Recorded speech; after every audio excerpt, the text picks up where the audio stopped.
ಕರ್ನಾಟಕದಲ್ಲಿ ಕರಾಳ ದಿನ ಎಮರ್ಜೆನ್ಸಿ ಮಾದರಿ ಆಡಳಿತ ಇದೆ. ಬೆಂಗಳೂರಿನಲ್ಲಿ ಪ್ರತಿಪಕ್ಷ ನಾಯಕ ಆರ್ ಅಶೋಕ್ ವಾಗ್ದಾಳಿ ನಡೆಸಿದ್ದಾರೆ. ಸಿಎಂ ಡಿಕೆಶಿ ಹರಿಪ್ರಸಾದ್ ಕೊತ್ವಾಲ್ ಶಿಷ್ಯರು ಅಂತ ಪ್ರೂವ್ ಆಗಿದೆ. ಕಾಂಗ್ರೆಸ್ ಕಚೇರಿಯಿಂದ ಲಾಂಗು ದೊಣ್ಣೆ ಮೊಟ್ಟೆಯಿಂದ ದಾಳಿ ಮಾಡಿದ್ದಾರೆ. ನಮ್ಮ ಮೇಲೆ ದಾಳಿ ಮಾಡಲು ಪೂರ್ವ ನಿಯೋಜಿತ ಸಂಚು ಮಾಡಿದ್ದಾರೆ. ಇಂದು ರಾತ್ರಿ 10 ಗಂಟೆಯೊಳಗಡೆ ಆರೋಪಿಗಳನ್ನು ಬಂಧಿಸಬೇಕು, ಇಲ್ಲದಿದ್ದರೆ ಗಾಂಧಿ ಪ್ರತಿಮೆ ಬಳಿ ನಾಳೆ ಪ್ರತಿಭಟನೆ ಮಾಡ್ತೀವಿ ಅಂತ ಬೆಂಗಳೂರಿನಲ್ಲಿ ಆರ್ ಅಶೋಕ್ ಎಚ್ಚರಿಕೆಯನ್ನು ಕೊಟ್ಟಿದ್ದಾರೆ.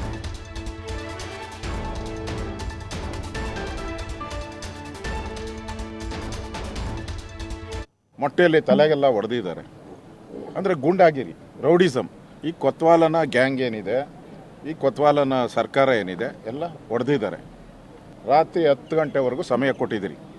ಇವತ್ತು ರಾತ್ರಿ 10 ಗಂಟೆವರೆಗೂ ಸಮಯ ಕೊಟ್ಟಿದ್ದು. ಅವ್ರನ್ನ ಬಂಧಿಸಿ ಜೈಲಿಗೆ ಕಳಿಸಿಲ್ಲ ಅಂದರೆ ನಾಳೆ ಬೆಳಗ್ಗೆ ನಾವು ವಿಧಾನಸೌಧದಲ್ಲಿ ಗಾಂಧಿ ಸ್ಟ್ಯಾಚ್ಯು ಮುಂದೆ ನಮ್ಮೆಲ್ಲ ಶಾಸಕರು, ನಮ್ಮೆಲ್ಲ MLCಗಳು ಯಾರ್ಯಾರಿದ್ದಾರೋ ಎಲ್ಲರೂ ಕೂಡ ನಾವು ಪ್ರಜಾಪ್ರಭುತ್ವದ ಉಳಿವಿಗಾಗಿ ರಕ್ಷಣೆ ಮಾಡಿ ಈ ಗೂಂಡಾ ಸರ್ಕಾರ, ಗೂಂಡೆ ಶಿವಕುಮಾರ್ ಅವರ ಸರ್ಕಾರ ತೊಲಗಬೇಕು.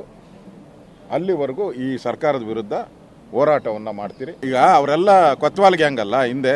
ಈಗ DK ಶಿವಕುಮಾರ್ ಒಪ್ಕೊಂಡಿದ್ದಾರೆ ನಾನು ಕೊತ್ವಾಲ್ ಶಿಷ್ಯ ಅಂತ. ಹರಿಪ್ರಸಾದ್ ಒಪ್ಕೊಂಡಿದ್ದಾರೆ ಮೊನ್ನೆ ಇಂಟರ್ವ್ಯೂನಲ್ಲಿ, ನಾವು ಕೊತ್ವಾಲ್ ಥರ ಇದ್ರಿ, ನನಗೆ ಗೊತ್ತು ಕೊತ್ವಾಲ್ ಅಂದಮೇಲೆ ಅವ್ರ ಗ್ಯಾಂಗ್ ಅಲ್ಲೇ ಟ್ರೈನಿಂಗ್ ಆಗಿರೋದು. ಈ ಸರ್ಕಾರದಲ್ಲಿ ಕೊತ್ವಾಲ್ ಟ್ರೈನಿಂಗ್ ಮಾಡಿರುವಂಥ ಭಾಳಷ್ಟು ಜನ ಲೀಡರ್ಸ್ ಇದ್ದಾರೆ. ಮೊಟ್ಟೆಯಲ್ಲಿ ತಲೆಗೆಲ್ಲ. ಮತ್ತಷ್ಟು ಮಾಹಿತಿ ನಮ್ಮ ಪ್ರತಿನಿಧಿ ರಾಕೇಶ್ ನೀಡ್ತಾರೆ. ರಾಕೇಶ್, ದೆಹಲಿಯಲ್ಲಿ ಹೊತ್ಕೊಂಡಂತಹ ನೀಟ್ ಕಿಚ್ಚು ಇಡೀ ದೇಶಾದ್ಯಂತ ವ್ಯಾಪಿಸಿದೆ, ಕರ್ನಾಟಕ ಕೂಡ ಅಂಟಿಕೊಂಡಿದೆ. ಈಗ ಅಂದರೆ ರಾಜಕೀಯ ಜಿದ್ದಿಗೆ ಬಿದ್ದು ಪ್ರತಿಭಟನೆ ಮಾಡೋ ಥರ ಕಾಣ್ತಿದೆ ಅಂತ ಇಲ್ಲ. ಎಲ್ಲ ಒಂದು ಕಡೆ ಮೊಟ್ಟೆ ದಾಳಿ ಮತ್ತು ಇವರ ಆರೋಪ ಪ್ರತ್ಯಾರೋಪಗಳನ್ನು ನೋಡ್ತಾ ಇದ್ರೆ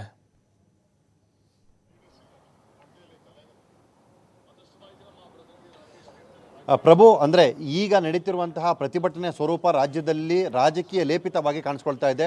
ಎರಡೂ ರಾಷ್ಟ್ರೀಯ ಪಕ್ಷಗಳು ತಮ್ಮ ತಮ್ಮ ಅಜೆಂಡಾವನ್ನು ಪ್ರೂವ್ ಮಾಡುವ ಲೆಕ್ಕಾಚಾರದಲ್ಲಿ ಮುಂದುವರಿತಿದೆ ಅನ್ನುವಂತಹ ಲೆಕ್ಕದಲ್ಲಿ ಭಾಸವಾಗ್ತಿದೆ.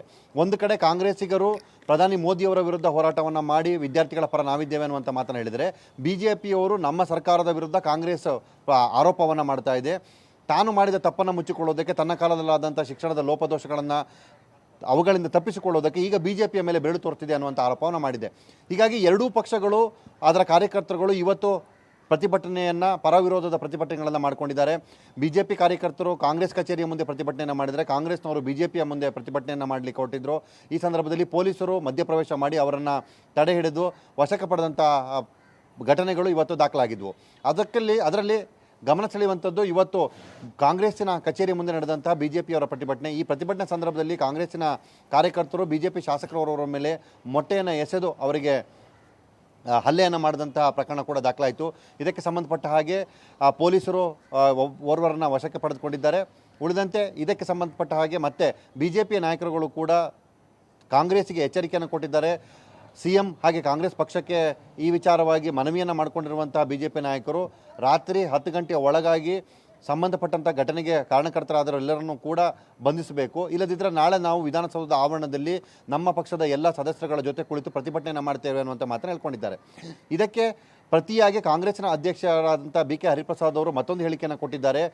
ಪ್ರತಿಭಟನೆ ಮಾಡುವುದು ಅವರವರ ಹಕ್ಕು, ಆ ಹಕ್ಕನ್ನು ಅವರು ಪಾಲನೆ ಮಾಡಬೇಕು. ಆದರೆ ಪ್ರತಿಭಟನೆ ಮಾಡುವ ಸ್ಥಳ ಮತ್ತು ಜಾಗವನ್ನು ಅವರು ಪ್ರವೇಶಿಸುವಂಥ ಸಂದರ್ಭದಲ್ಲಿ ಆತಂಕದ ಸನ್ನಿವೇಶವನ್ನು ನಿರ್ಮಾಣ ಮಾಡಬಾರ್ದು.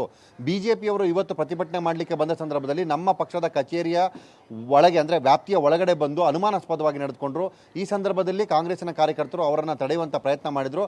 ಅದರ ಭಾಗವಾಗಿ ಇಲ್ಲಿ ಪರವಿರೋಧಂಥ ಚರ್ಚೆಗಳು ಮತ್ತು ವಾದ ವಿವಾದಗಳು ನಡೀತು. ಅಂತಿಮ ಹಂತದಲ್ಲಿ ಅವರೇ ತಂದಿದ್ದಂತಹ ಮೊಟ್ಟೆಗಳನ್ನು ಎಸೆಯುವ ಪ್ರಯತ್ನದಲ್ಲಿದ್ದಾಗ ಅದನ್ನು ನಮ್ಮವರು ತಿರುಗಿಸಿ ಅವರ ಮೇಲೆ ಪ್ರತಿದಾಳಿಯನ್ನು ನಡೆಸಿದರು.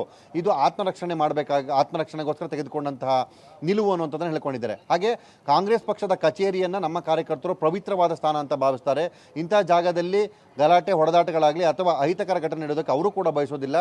ಹಾಗಾಗಿ ನಮ್ಮ ಕಾರ್ಯಕರ್ತರು ಅವರ ದಾಳಿಯನ್ನು ವಿಫಲಗೊಳಿಸುವ ಪ್ರಯತ್ನದ ಭಾಗವಾಗಿ ಮೊಟ್ಟೆಯನ್ನು ಅವರಿಗೆ ತಿರುಗಿಸಿದ್ದಾರೆ ಅನ್ನುವಂಥ ಮಾತನ್ನು ಹೇಳ್ಕೊಂಡಿದ್ದಾರೆ. ಅಂದರೆ ಇಲ್ಲಿ ನಾಯಕರುಗಳು ಕೊಡ್ತಿರುವಂಥ ಸ್ಟೇಟ್ಮೆಂಟ್ಗಳು, ಹೋರಾಟದ ಸ್ವರೂಪ ಮತ್ತು ಪ್ರತಿಭಟನೆಯ ರೀತಿಗಳು ಹಂತ ಹಂತವಾಗಿ ರಾಜಕೀಯ ಲೇಪವನ್ನು ಪಡೆದುಕೊಳ್ತಾ ಇದೆ.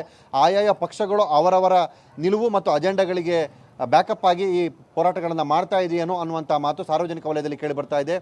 ವಿದ್ಯಾರ್ಥಿಗಳು ಮಾಡ್ತಿರುವಂಥ ನಿಜ ಹೋರಾಟ ಇದರಿಂದ ವಿಚಲಿತವಾಗಿ ಅವರಿಗೆ ನ್ಯಾಯ ಸಿಗದೇ ಇರುವಂಥ ಸನ್ನಿವೇಶ ನಿರ್ಮಾಣ ಆಗಬಹುದು ಅನ್ನುವಂಥ ಆತಂಕ ಕೂಡ ಸಾರ್ವಜನಿಕ ವಲಯದಲ್ಲಿ ವ್ಯಕ್ತವಾಗ್ತಾ ಇದೆ. ಪ್ರಭು, ಥ್ಯಾಂಕ್ ಯು ರಾಕೇಶ್ ಮಾಹಿತಿಗಾಗಿ.